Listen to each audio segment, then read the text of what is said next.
And he said he was an angel. And I said, an angel? He said, yeah, he was my guardian angel. And did that angel change your life, Crystal's life? What happened was, at 3 o'clock in the morning, this nurse came in and she said, we cannot find Chris. MD Anderson is a pod, 360-degree pod. He managed to get his IV poles around his bed, get out the hospital room, around the nurse's station. This is 3 o'clock in the morning, down the hall to the chapel.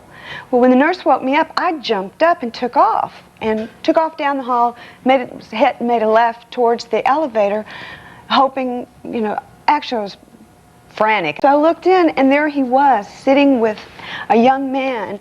I opened the door and I said, where are you? You know, where have you been, Chris? What's going on?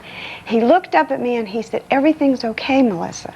Well, I'm looking at this guy trying to figure out who this guy is. Chris came in and I said, who was that man? And he said, you're never going to believe me. And I said, oh yes, I will, just because I would. And he said, he was an angel. And I said, an angel? He said, yeah, he was my guardian angel.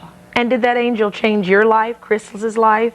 Well, the fact that Chris died 2 days later, he didn't survive, but he was a different person. He was no longer carrying that fear of death.